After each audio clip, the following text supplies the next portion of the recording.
All right, new friends, old friends, what's going on? Welcome to another episode of Talking Buffalo, your weekday daily driver for Buffalo Sports Talk and more.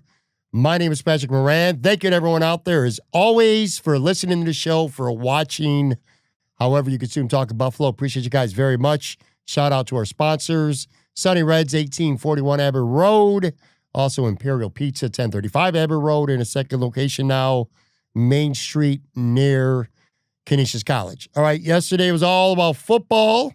Going to switch gears today. A lot going on, or at least a lot will be going on at some point, hopefully soon, with the Buffalo Sabres. Happy to bring in one of my good buddies here, one of my favorite podcast people, guys in the blogging community from Expected Buffalo, my man Chad DeDominicis. What's going on, buddy? How you doing? I'm good, man. How are you? Well, you and I are both wrestling fans. We already were going to record this kind of late to begin with, but yeah, we had to wait for the Goldberg segment to come later on Monday Night Raw before we got cooking here with this episode. I'm good. Weather's turned. It finally feels like summer was here. Golfing Sunday, so I'm looking forward to it now. Yeah. It's hopefully we'll get a nice sustained period now of enjoyable weather, but it's beer tent season, it's lawn fate season, it's golf season here in Buffalo. You gotta live up every day when you can. All right, so if you didn't know this already, fans, Chad, along with Anthony, do a off-season Sabres mock, and obviously it's informative, also entertaining, and I'll get to that in a second here.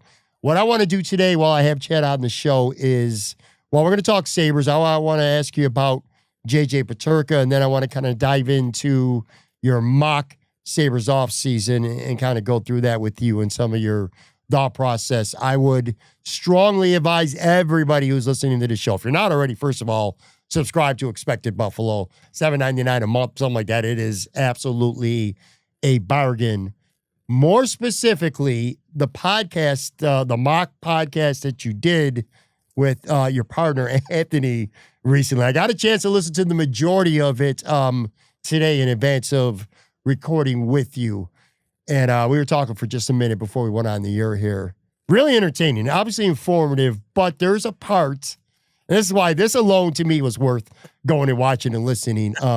Anthony was playing, you were doing the trade portion, but proposed trades of your off season, and Anthony was playing general manager of other teams, and the way he was disguising his voice, and it had various meanings too. It was I literally was sitting here in my home office. I was quite literally laughing my ass off a couple times, especially the Benedict Arnold with the Rangers stuff. Talk about that for a second before we get into the meat and potatoes of some Sabre stuff. Yeah, so it's so we've been doing this is our third or fourth year doing it now, and we rotate back and forth. So 2 weeks ago, Anthony did his, where I ran him through it. I don't do voices. That's not my thing. No. And then last week was mine turn to go through it. But, it just the voices just organically started the 1 year. We didn't plan it. He just started doing it. And then now it's been a staple. So really, it's our most hyped episode of the entire year that we do. People ask when it's coming. As soon as the offseason hits, when's the mock offseason episode? And people have asked us to do a trade deadline one, so Anthony can bring the voices back for that. So it's highly look forward to. It's a lot of fun. Kick and run ideas, especially because we talk about when we go through it in the beginning, kind of give the parameters and everything. That really the only thing that Anthony and I know when he does it or when I do it is we give a list up front of 4 to 5 players that we would want to target, whoever's in charge, whoever's being the GM. Other than that, we have no idea.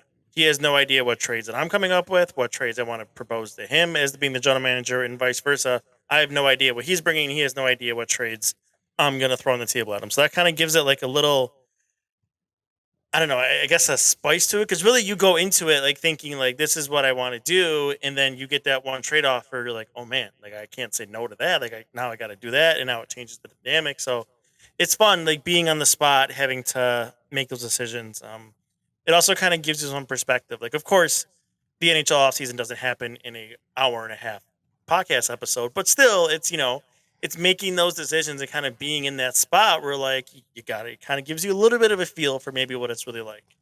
How does this time of year rank for you in terms of what you on a personal level enjoy covering? Like, are you, obviously you're in the weeds, of course, during the season. That goes Yeah. without saying. But when it gets to be the off season and it's like so close to the draft and free agency and trade season that you can almost taste it, when it gets to be this time of year, where does this rank for you in terms of your excitement? Is this one of your favorite parts of the year?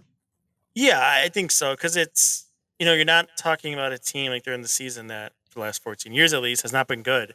So, that's not really your focus anymore. It's into ideas and rumors and things they could do. And then, is this true? Is that true? Is that player available? Is that player not available? That kind of thing. So while it's fun and exciting and you kind of, you can kick around ideas and hopes and dreams and all of that fun stuff, it's busy. It's very busy for me. Like Sure. yesterday, it was supposed to be my day away from hockey being Father's Day, but instead, I had to take 30, 40 minutes to write a Peterka article because I sent a text, let me just check in. And then I got more information than I was expecting. I was like, okay, I guess I'm going to type something out here really quick. And that's how it goes. I mean, a trade could happen right now and then I'm up here until 1 a.m. A trade could happen Sure. whenever. That's kind of where we're at right now. And, it's exciting. It's fun, but it's busy. You look to the 4th of July because that's when it calms down for a little bit. So we're getting close to there, but then, after a week or two, I do kind of get bored after that. I was going to say, nice. yeah, and look, I want to ask you about JJ Peterka here in just a second. I also want to say that it would be easy for me, and I've done it too many times, more than I could count, where I go into a conversation with somebody like yourself or somebody like Chris Ostrander, people who I really respect in the hockey industry here in Buffalo. And I go into a conversation intending to be objective and unemotional and not letting, the frustrations of 14 years really get to me. And I usually fail miserably and progressively I get, more annoyed throughout the episode until I finally it becomes a big old rant fest for me. I really don't want to do that today. One of the things that I do, like personally for me, and I don't really cover hockey, things happen, and then I'll talk about them and I'll bring out a guest like yourself to kind of go, more into detail. But what I like about this time of year is, I know this sounds corny, but the Sabres are 0-0, just like every other team's about to be. And I know the history of this team. Nobody's got to tell me. You know what I mean? It's just, if you're going to have any optimism, if there's any point of the calendar year that you're going to have optimism with the Buffalo Sabres, it feels like now, because it feels like whether things come to fruition or not, there's a lot of possibilities right now. At least there should be anyway. So that's where you're going to garner some optimism with this team. Let me ask you this too about Kevyn Adams. For people who might be out there saying, this team ain't going to do shit, man. It is what it is. They're not going to spend any money. They're not going to make any moves. They're just going to hope for the best, yada, yada, yada. A lot of years that might kind of sort of hold true. But do you feel like this year is going to be different if, Chad, for no other reason than Kevyn Adams, forget about getting fired at this point. Kevyn Adams going into the last year of his deal. He doesn't even have to get fired after this year. If I'm correct, this is the last year of his contract, Yes, right? correct. All right, so he doesn't, Terry Pegula doesn't even have to fire him. It's not about saving money or anything. You don't bring him back if things don't work out. So you get a sense, Chad, that Kevyn Adams knows that it's now or never for him. You know what I mean? Like, this team's got to make the playoffs. I would certainly assume that for him to be able to keep his job. It's not even about getting fired. Because of that, do you feel that there is a really a stronger chance that Kevyn Adams is going to do everything and anything to improve this roster this year? Because there is no tomorrow for Kevyn Adams. Or not. I'll stop short of saying there's no tomorrow for Kevyn Adams. Look, Okay. Let's put it this way. I think if they're not okay, I take it back. I think there's a very good chance, playoff team or not, that he is not the general manager next season. I also think there's a pretty good chance, playoffs or not, that he is still in the organization in some capacity. President, something else, I don't know. It's just he is too highly respected by Terry Pegula I think, to realistically just be thrown into the street. I could be wrong, and that could be what happens. If it gets really, really bad, that's where it goes. Now, the reason that I say that is a couple things. Some of the things that they are looking at, and some of the players that I've heard about, pieces of it, not the main piece, so people don't freak out, but there are pieces that have future aspects to them that they've discussed. So if you're out there looking for some future pieces, you might have some understanding that this isn't, the end of the world if you don't make the playoffs, even though that is the directive. And just to be very clear, that is what they're trying to do. They are trying to get the playoffs next season, just so nobody gets that construed and mixed up. That is what they're doing. But there's that part of it. There's Jarmo Kekalainen is now in here. And he reports directly to Kevyn Adams. So this isn't a Terry Pegula hire, if you will, even though I think maybe Terry wanted this. But I think the Jarmo Kekalainen thing is this might be a general manager in waiting for one of two reasons. If it falls apart with Adams and you can just bump him right up, or maybe I think kind of what they wanted to this offseason that just didn't work out for whatever reason. Maybe one day we'll find out. They bump Adams into a different role, and then Jarmo steps in as a new general manager. After being here for a year, getting familiar with your organization, getting familiar with the staff and all of that, that just makes sense. And then also on top of it, they let him bring in Eric Stahl as well, a guy he's familiar with. So you're letting him add these two, at least, front office people. That doesn't, to me, scream a general manager or a front office executive that, your clock is ticking and you could be out by November kind of thing. Like, if it doesn't go well, that's not what it looks like from the 100-yard view, at least. Okay. Now, when it comes to the mock off season that you did, and we're going to get into it here in just a second. And for some people, this might be their first time if they haven't gotten a chance to listen to your show or read Expect to Buffalo yet. I'll ask you this because, to kind of give you a spoiler for an example, everybody. Like, Mitch Marner is not a free agent signing for the Buffalo Sabres. No. I'm kind of a rhetorical question here, but you approach this with some sense of, like, realism as well, meaning that why would a guy like Mitch Marner, who's going to get $12, $13, $14 million, hell, maybe even a couple bucks more from somebody who's going to be interested around the league, why would he want to come to Buffalo? When you constructed your offseason, were there players like, say, Mitch Marner, who, their names are buzzing, Bennett, some of these other guys, Marchant, that maybe they're available, maybe they're not, but even if they are, like, they're probably not going to be players that would be interested in coming to the Buffalo Sabres, regardless of, what money you're going to throw at them, because other teams are going to throw money similar, I would assume, at them as well. Did you kind of have that approach in how you went about your offseason here for the Sabres? Yeah, usually Anthony and I try to stay as close to reality as possible. Really, we're just doing this.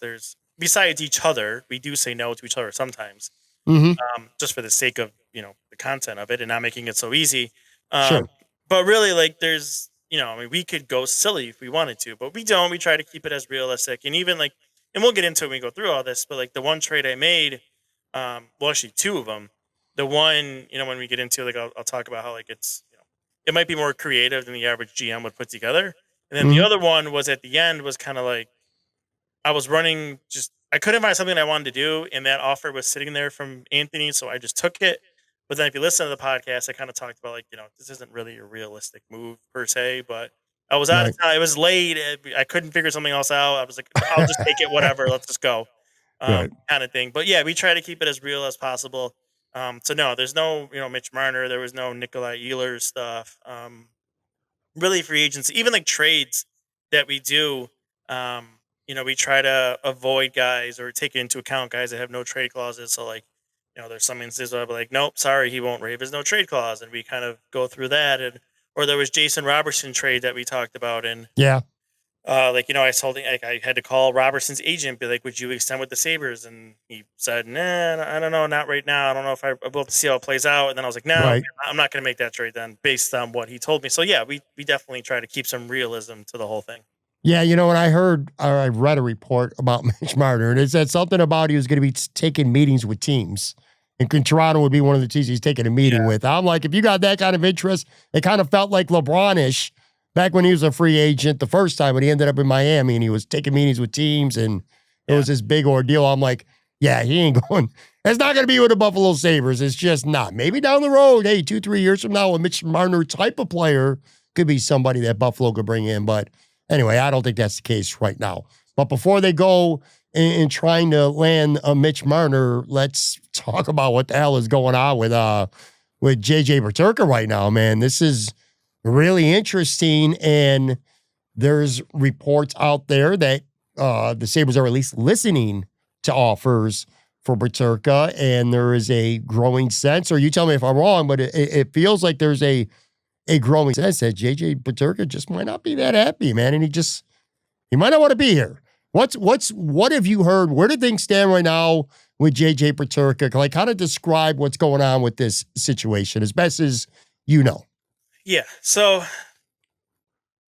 you really have to kind of wind this back all the way to the deadline. So there was a report really a day or two, maybe even the day before the actual trade deadline, that there was a trade close with the Rangers.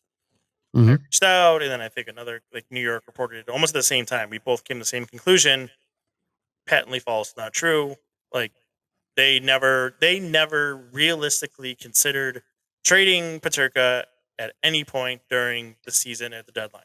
So that never happened. But really, from there, it kind of just started to spiral. Well, he's available, and they almost traded him. They took calls on him. Like, they didn't. But now we get to the offseason. He's a restricted free agent after putting up another nice season. Almost 2 30-goal seasons. I think he had close to 70 points this year. So as such, he is looking to get a decent chunk of money because of that. So the difference that we have to look at here, where hockey is a little bit different for those that don't know, is he is a restricted free agent, and he is a non-arbitration eligible restricted free agent. So there's two types of restricted free agents. There's the non-arbitration, there's three. So Devin Levi is one. He's a 10.2C restricted free agent. So in Levi's instance, if you remember, when he signed his contract, he came right from the NCAA right into the NHL and burned a year right away. Yeah. Now, because when those guys do that, what they do is they don't accrue enough games to become this restricted free agent status that Peterka is. So what that means is Devin Levi is not arbitration eligible, and he is ineligible for an offer sheet. So really, he has essentially no rights. The Sabres have full control there. Mm-hmm. Peterka is non-arbitration, but he can receive an offer sheet. So that's kind of something that's been kicked around, but he can't pull the Sabres into an arbitration hearing, where then if you get to Bo Byram, he is arbitration eligible because of how many seasons he's put into the league. So he can drag the Sabres into arbitration, which most teams go out of their way to avoid because you don't want to go into that whole thing. Right. Back to Peterka. So there is, I think, the Friedman report, I want to be very careful because it's Elliot Friedman. He has more connections than me. I don't think what he said is necessarily wrong. Just what I wrote yesterday was adding a little bit of context to all of that. So Peterka doesn't want to leave because he doesn't like Buffalo or he's not happy in this city, or that's not a thing. Let's just get that out there. Okay. He is unhappy for two reasons. He's unhappy because he's not sure the Sabres will pay him what he feels he's worth because, well, salary cap and, all the money things you've seen the last few years in the Sabres, understandable. And he's also, like a handful of players on the roster, wants the front office to prove to him that they're serious about winning. He doesn't want to commit to a franchise that, if things go sour, some of the big names want to get out and then he's stuck and, stuff like that. So those are the two things that why he is unhappy and unsure about the future. But from what I was told by multiple sources yesterday, there has never been an indication for Peterka or his agent that he does not want to play in Buffalo. That has not been communicated. He has not asked to be traded. He has not told them that he doesn't want to play there. Just it's those concerns that have come up, which have been communicated, which, like I said, especially if you take the future of the team and being a winning team, that leads you to believe, well, I don't want to go long-term commitment here, if things are not going to go great and you got to prove it to me. So a short-term contract probably makes the most sense here. He's 4 years away from unrestricted free agency still, so the Sabres really kind of have a lot of the power here. Yeah. He can go out and get an offer sheet, like I said, if he wanted, But again, I was told yesterday the Sabres have made it known that they will match an offer sheet if one is presented to him. Now, that could be them just telling the agent that, and the agent can call their bluff and see. But the catch there is for Peterka, there's two ways he can go about it. He can sign a longer term contract of like 5 years, let's say. The thing with that is, if you are unsure about the Sabres' future, do you want to sign a contract where if the Sabres match it, you're stuck in Buffalo and that's what it is? Or what he can do is sign a contract 3 to 4 years that walks him right to unrestricted free agency. Now, that is not ideal because then he could, at the end of it, if you're not going to trade him, he can just walk and be on his way in a couple of years. So that's all on the table. It's all possibilities. And there is the possibility of a trade. And like Friedman said, they're taking calls on it now. They always were. They never weren't taking calls. They were always listening. That hasn't changed from what I understand. What it was speculated to me when I talked to the one person yesterday is there might have been one or two teams that brought the Sabres an idea that piqued their interest, and the conversation went a little bit further than it normally would because the price for him is extremely high. If he is going to move, they are going to get a very good return. The price is high. They're prepared to wait this out into August, into July, if that's what it takes. So the price on him is high. They're not going to give him away. So something that probably got presented to them by one or two teams. Conversations went further. It makes its way back down to Elliott, or they're taking calls now. They're getting into deeper conversations, all of that kind of thing. So to wrap it all up, to be very clear, what Friedman said is true. I don't want people to think that I'm disputing what Friedman said. It was true.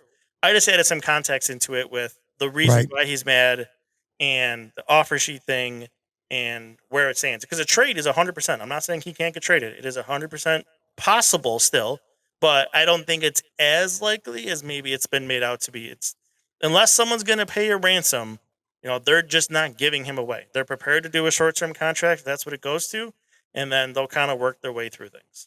It is such a cat and mouse game, it feels like, restricted free agency and potential offer sheets could be. And for people, Chad, who might not understand quite how that works, you explained it. Let's just throw a team out there. It doesn't matter. Let's say Pittsburgh. Pittsburgh offers JJ Peterka a 5-year contract at $7.5 million a year. We'll just use a number like that. Yeah. What that means is if he signs that offer sheet from Pittsburgh and the Sabres match it, he's in Buffalo for 5 years, his contract for 5 years and $7.5 million. And he's going to know when he signs that. He can't be traded for 1 year.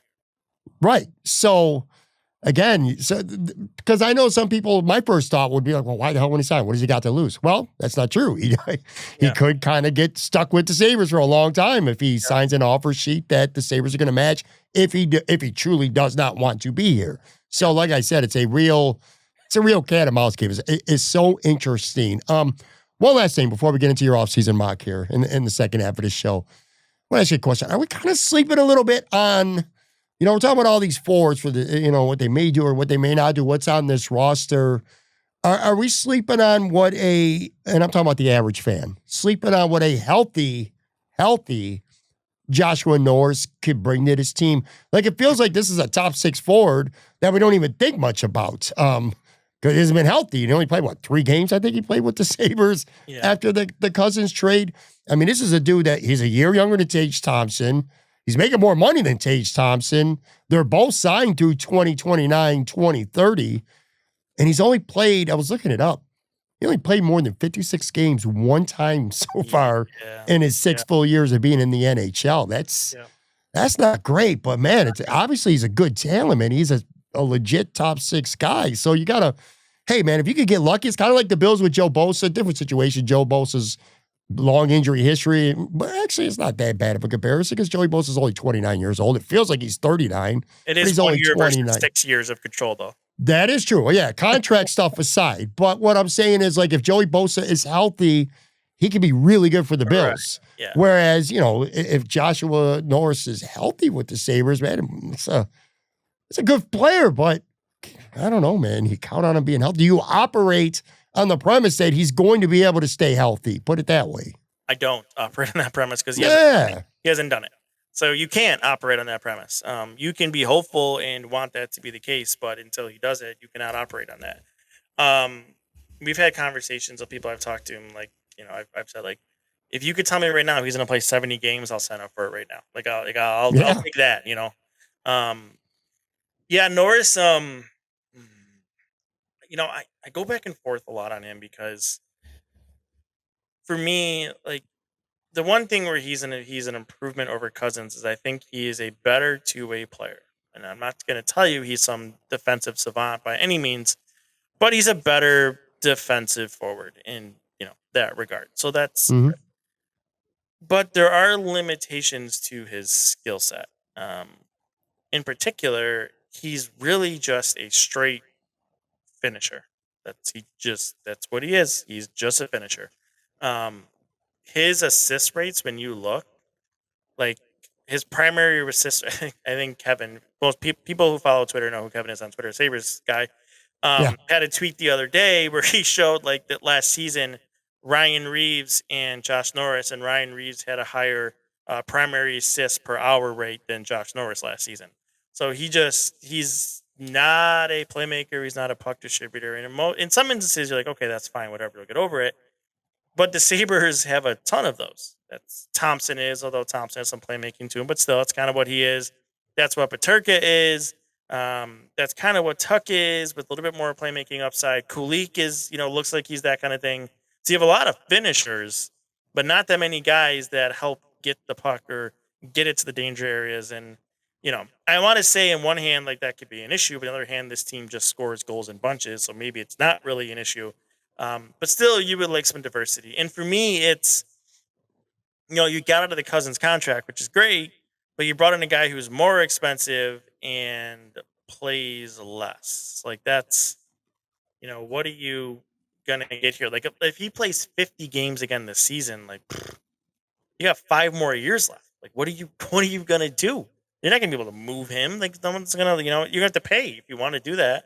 So, yeah, I don't love it. Like, we'll see. Maybe he plays 70 to 80 games, whatever, and we get surprised. But there's definitely some concerns. I guess that's the best way to put it. But like you said, if he plays, you got a decent player there. But it's the if he plays part that's the big red flag. It's a big if, too. All right, let's take a real quick break. Come back on the other side, and we're going to get into Chad's mock offseason with the Sabres.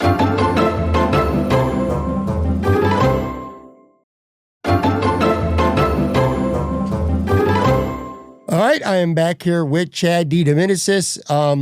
About to get into the mock offseason that you've done with Expected Buffalo. Again, make sure you guys are subscribed if you're not already. Check out the podcast. It's a really good hockey podcast, too. By the way, with Alex Tuch, because he's not on the list of things, but I don't know if he needs to be because he's already under contract. But where would you prioritize? Where do you think the Sabres are prioritizing right now Alex Tuch in terms of maybe him getting an extension, because he will be eligible for one come July 1st. Are you looking to do that? Yeah, so he only has 1 year left. He'd be an unrestricted free agent after next season. Mm-hmm. But yes, it is a priority of theirs. Those conversations have already begun. From the little bit I know about it, and it's very little, very, very little, but the one piece of information I did get is when they spoke during the scouting combine, the Sabres and his agent, that went well. And there's some confidence that they can find something and find an agreement. So really, I think, there was some stuff today about, some, I don't know, Vancouver podcast or some tweets I saw from Buffalo people about Alex Tuch. If you're going to go Byram, Peterka, Tuch in that order of guys that could be traded, I would put Tuch at the back, even behind Peterka, everything I just said. I'd put Tuch behind all of those guys. The only way Tuch is leaving and getting traded if he straight out tells them he is not going to sign with them, and that has not happened to this point. So I wouldn't be surprised if they get something done, and I also think it's not going to be in the 7-8 year range, which is nice for his age. I think they can get something done around 5 years, maybe 6. But yeah, I think it's more likely that we see an extension than he moves at this point. Is he a future captain on this team? No, Darlene's captain. Okay. Just want to make sure. I want to make sure when I ask that. No, this is Darlene's team. Okay. As it should be, by the way. As it should be. All right. So you have, and we'll get to trades here separately in a few, but you had 7 signings, I believe, here on the chart here. By the way, if you're watching on the video side, you can see it on the screen. For the people listening, including restricted free agents, it's 7 signings. Including restricted free agents, yes, 7 signings. And we'll go through these obviously for people who are listening to the podcast. 5 of their own. Devin Levi, 2 years at $916,000, and you explained it earlier in the show. Pretty much, the Sabres hold all the cards when it comes to that. Kozak, you got 1 year coming back, $900,000. Bernard Docker, 2 years at 1.5. Let's talk about 2 guys specifically here. So you got Ryan McLeod. You're re-signing him 4 years, $5.5 million per. Yep. That sounds about right. I mean, this is a guy, Chad, who really he earned his keep with this team this year in a season that was a largely miserable campaign yet again. Yeah. This was one of the biggest bright spots, and it feels like he's being rewarded here. And we've seen it. He's a guy who could play bottom 6. He's a guy who could play till some top 6 if he has to. It was a good trade. He's a very valuable asset to this team. So you're looking you kind of talk about this a little bit. You're giving him 4 years here. Yep. Yeah, I mean, this is so Anthony and I both use Evolving Hockey, very good analytics website. They do contract projections that are actually scary good with how accurate they are. Yeah. So really we use them as kind of like our base point to create these contracts. And I think 4 years times 5.5 is the exact Evolving Hockey projection. So that's how I got there. And like you said, that seems right. 4 to 5 years, $5 to $5.5 million. That's what I would expect here at that point. So, but that's how I got to that one. Well, I'll put it this way. When you make a trade for a player who you know is going to be a restricted free agent the next year, you give up a young prospect for him, and after a year, you're saying, you know what, I'm willing to give you 4 years, $5.5 million. That means he came in and he was a nice player for your team. For sure. JJ Peterka. All right, so we talked about him earlier. He is the big restricted free agent name right now. 2 years, you got 2 years at $6.25 million. How did you come to that? What was your thought process here playing GM and putting this together ultimately? Yeah, well, like I said when I talked about him, I think short term makes the most sense for both sides on this one. So that's why I went to the 2 years, because it still leaves you 2 years of restricted control. So if you get to that 2 years, you can move him if things aren't going well still. And he's not like 1 year away from unrestricted free agency. So that kind of makes it easier for him to move and you get a better return. And then the 6.25, I think is above what Evolving Hockey projected for him. And my thought there is, he wants to get paid. He's not the most happy guy, so you probably got to give him a little bit more maybe than market value on a short-term contract. So that's, how I landed on that one. All right. So, and we'll Bernard Docker, 2 years. So you're giving a multiple-year deal. You got a little bit of love for him? It feels like yeah. Kind of a throw-in the Josh Norris trade. I mean, we talked about Josh earlier. This kind of maybe lessens the sting a tiny bit anyway. Yeah, I think he played well in his short time.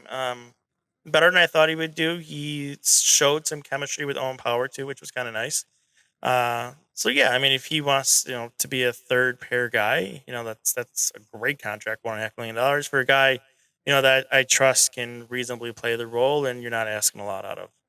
All right, let's talk about 2 free agents that you added. Both of them, I believe, were defensemen here. I'm looking at this. One, so Gavrikov was a defenseman.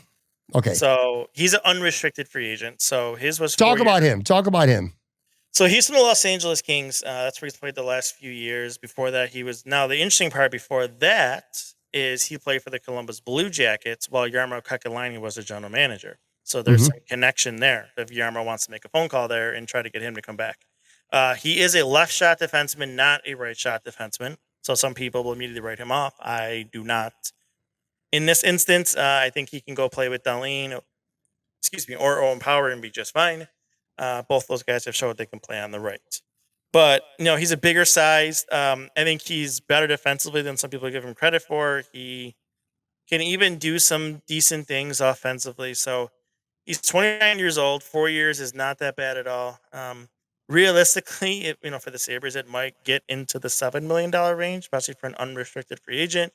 You probably got to pay heavy over market value and hope that your Jarmo connection comes through, because he really is one of the top defensemen available on the free agent market. Because after him, especially if Dante Fabro doesn't hit the market, after Gavrikov, it kind of takes a nice little spill there. So, if they can rope him in, that'd be a real nice get. He was playing 23 minutes a game with Utah last year too, so he plays plenty. Kings, Los Angeles.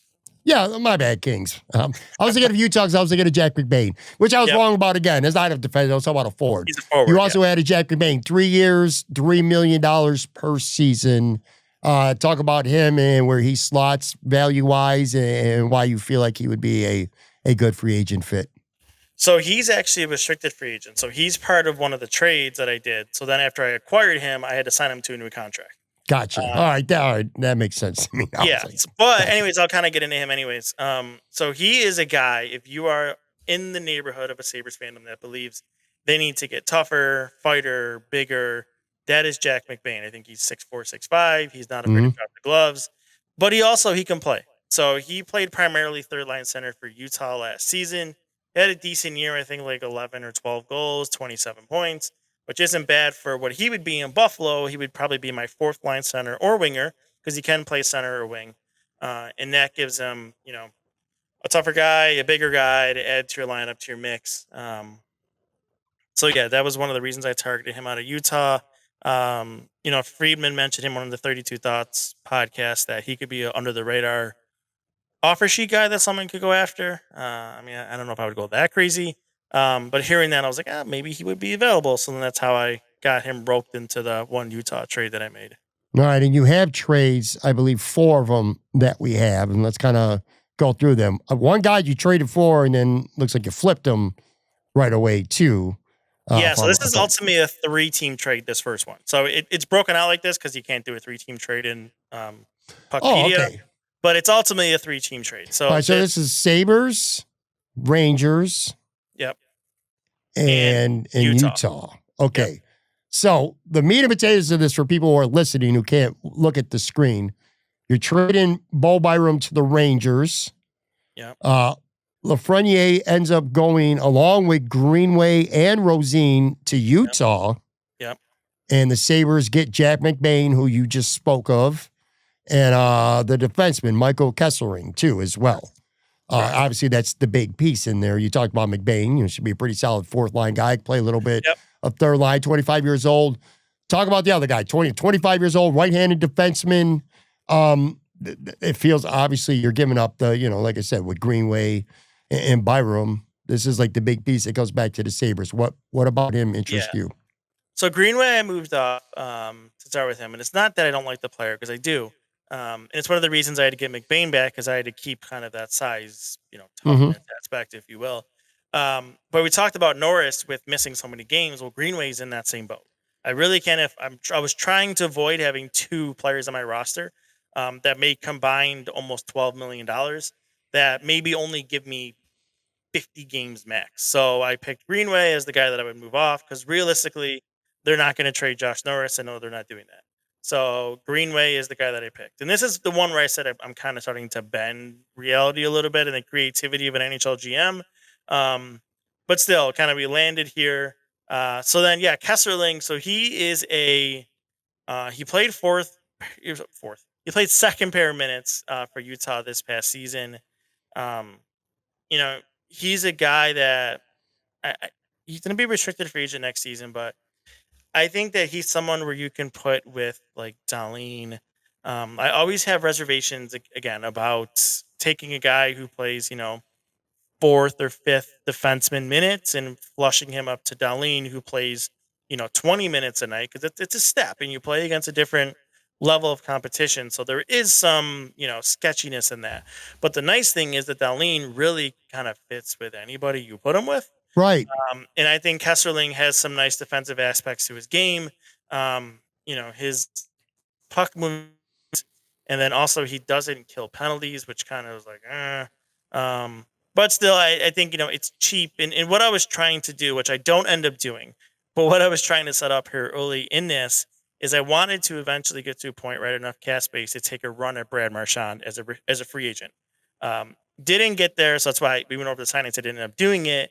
But that's what I was kind of targeting here. I wanted a low price defenseman that I could put with Dahlin in theory.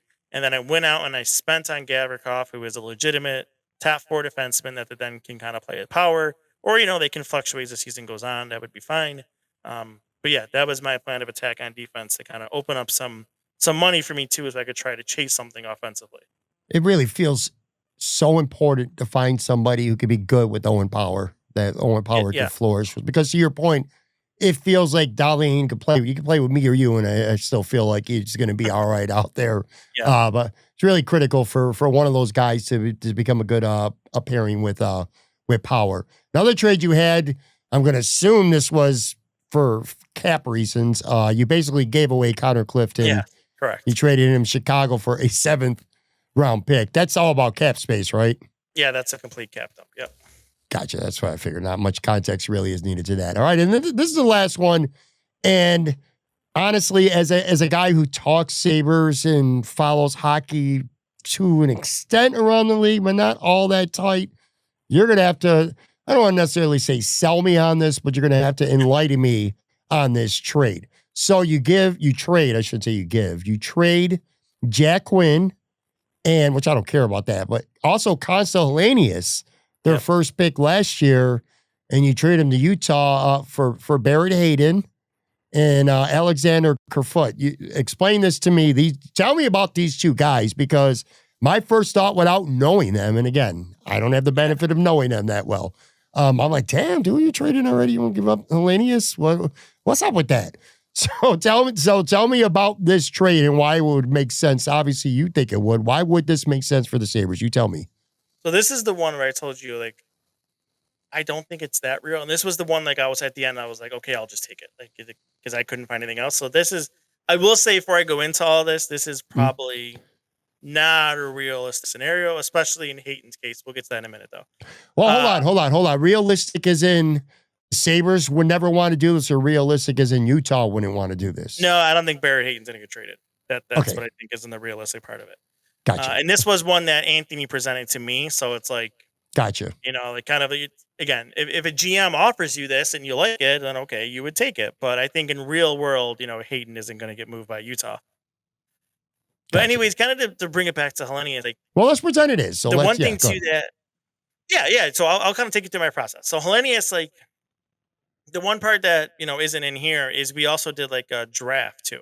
So I picked that 9 overall, and I took Martin, who is a kind of a bull. He's a little bit of a bigger forward, plays a nice 2-way game, is physical.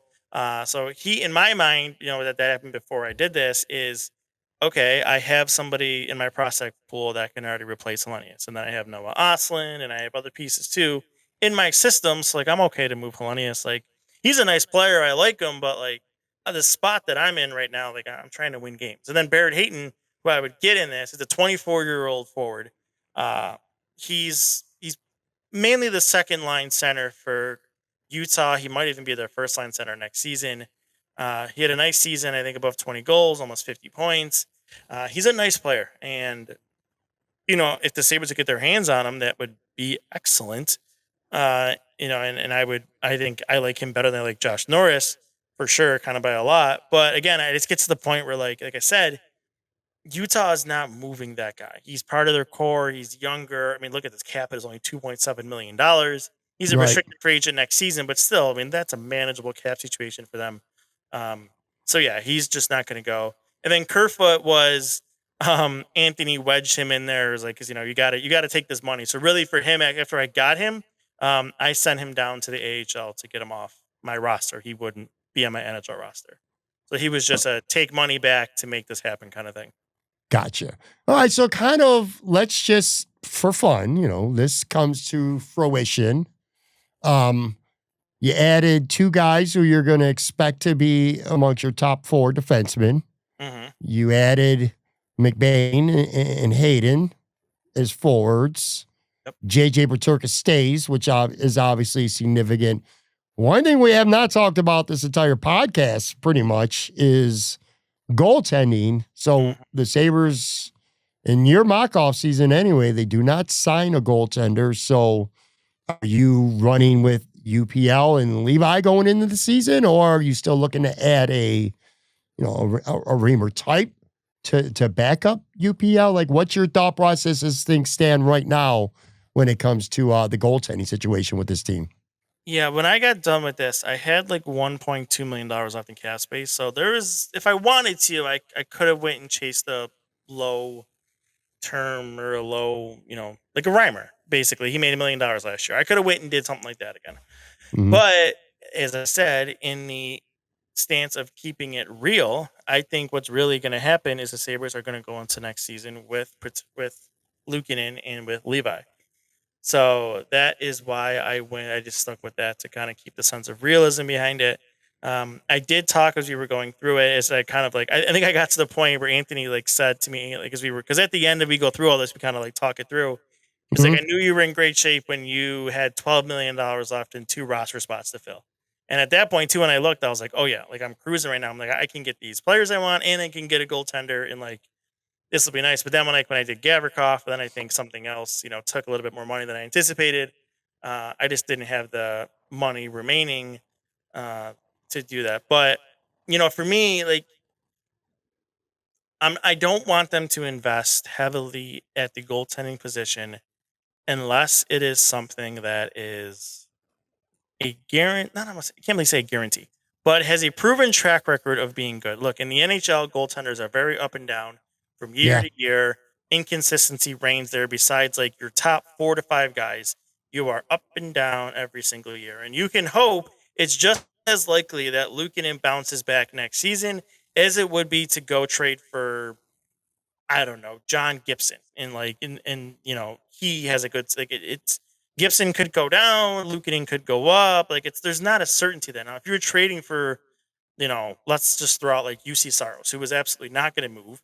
But let's say like he was available. There's more years of consistency there, top level goaltending that, okay, I'll take his cap hit. I'll spend the assets because I know for sure I'm going to get that. The best bet, well, I think what they should do is have some sort of, and maybe they will. Maybe they'll have a third guy that they put in the AHL because they're going to have 2 younger guys down there next season. They come over into Pius Leoninen, and they're going to have Ratzlaff too, who both are, although Ratzlaff might go back to juniors, but we'll see. But either way, Leoninen is probably going to come over. So they'll have a younger guy in their AHL team next year when Levi probably graduates. But yeah, I mean, realistically, like if I was a general manager, like, yeah, I'm probably signing somebody else besides Levi just so I know. But, I think in Kevyn Adams and the way this front office is going to go, they're big, especially Kevyn Adams is the big Levi guy. He tries to shove him in there whenever he has the opening. So, he's going to do it again for a 3rd year, and maybe the 3rd time will be the charm this time. But all right, I didn't look at the numbers in terms of, I don't even know if there was available, but based on this roster and what we just did in the offseason here in your mock offseason, are the Sabres still rolling with a lot of cap? Are we going to be, are we going to look at this? $1.2 million was left. That's it? Yeah. All right. So then I'm not going to be able to whine and bitch and complain around Christmas time that Terry Pegula didn't spend when this team's in the basement. This way, no. If it was this way, no. Let's take a quick look at the roster, and again, for fun, because that's at the end of the day, this is just like NFL mock drafts. They're fun, they're informational. That's what they're supposed to be. It's not about accuracy. It's about learning about situations and scenarios and stuff like that. For people listening, we'll run down what the Sabres opening night roster would look like. That top line, you got Kulik, who would be centering Tage and Benson. And then you got the second line, you got Norris centering for Tuch and Peterka. I like that. That's a nice top 6, man. I'm feeling pretty good about that. You got McLeod centering on the third line with Zucker and Barrett Hayden, which, you said it's far-fetched, but hey, man, never say never. And then that fourth line, you got Jack McBain, Peyton Krebs, and Beck Malenstein with Kozak, who you signed as a restricted free agent. You brought him back. He's your 13th guy. Defensively, you got Gavrikov now with Dahlin. You got Power with Kesselring, and you got Bernard Docker back with Samuelson, who surely fans are going to shit on that he's still on the team come October with UPL and Devin Levi. Well, I'll say this. Bryson's the 7th on here. I cut him out, but Bryson is the 7th defenseman. All right, so Bryson's the 7th guy. I'll say this, Chad, is a better roster than it is right now. This would be an improvement, that's for sure. Yeah, I think so. I think it's a playoff eligible roster if everything goes well. Yeah, that's a big ask. It's a big ask because you're asking Norris to stay again. You're asking Norris to stay healthy. Where you're concerned about the goaltending. Back, yeah. So, yeah. last question here, and then I'll let you go, man. Going through this, and again, the goal was to be realistic, and I think you did a great job with this. Again, really good stuff. If there was a guy who you didn't sign or trade for that is, I don't want to say unattainable, but far-fetched, is there a guy that the Sabres could sign? You'd be like, wow, man, they pulled this off. Or they traded for this guy. This guy waived a no trade. Maybe he has one, maybe he doesn't, but they trade for this guy. What's the peak thing that the Sabres could do in your mind that is not so absurd that you refuse to even think about it? Let me put it to you that way. Is there a move that this team can make? You'd be like, wow. But it's not something that's like impossible. That's a tough question. I know. It is. Like from a trade aspect, I would say it's hard to say. So I'll go to free agency route. I mean, Marner would be in that thing, but I still think it seems like he's going to a Western Conference team. So let's just move past that. I guess you could say probably Nikolai Ehlers, who is he's the second best offensive forward on the free agent market. If they were to swing and get him, because they did try to trade for him last year. But if they go ahead and sign him, I think that would be, whoa, they got him to come here. Because the report on him is that he's more concerned with going to a winning situation than he is about money, which does not play into the Sabres' favor whatsoever. But maybe, they can convince him or something, and he would come, or they overpay him enough where he's like, okay, I can't turn on that money. Here I come, kind of thing. So yeah, that'd be the one where I'd be like, whoa, I can't believe they pulled that one off. Okay. It's going to be interesting for sure. Well, I should say for sure. It should be interesting. I mean, the draft's coming up, trades, like I said, free agency. It feels like. Yeah, the season could end tomorrow. And once the Stanley Cup's awarded, it's go time for teams. That's how. Is the season going to end tomorrow? For people who are listening to this Tuesday, Chad means tonight. But is this series ending in 6 games? I think so. Yeah. I think Florida's going to win tomorrow. They're besides the comeback that Edmonton had in game 4 after Florida got up. I mean, it's really been Florida kicking the Oilers around here for the better part of 2 games. Going back in their building, I don't think they're going to want to go back to Edmonton. You never rule the Oilers out, of course, and they have 2 of the best players in the world on their team. But I just think that really Florida's been beating them up. Maybe you could say for 4 or 5 the last 6 periods, and there's not a lot of faith that won't continue. Yeah. Well, I kind of hope it ends just because I want to get to the offseason officially quicker. Although, I mean, there's nothing better in sports than a Game 7 of a Stanley Cup too. So I guess maybe selfishly I wouldn't mind seeing that. Anyway, make sure you guys are following Chad on Twitter at CM DeDominicis, and of course, go to expectedbuffalo.com and check out what they have to offer. Subscribe. It is a great deal, man. They bang out not just quantity, but a lot of quality too. Things that you ain't going to get anywhere else. That's for sure. Appreciate you very much, dude. Yeah, thanks, man. Anytime. All right, guys, and I will be back. Matt Warren from SB Nation will be joining me tomorrow. Talk to you guys then.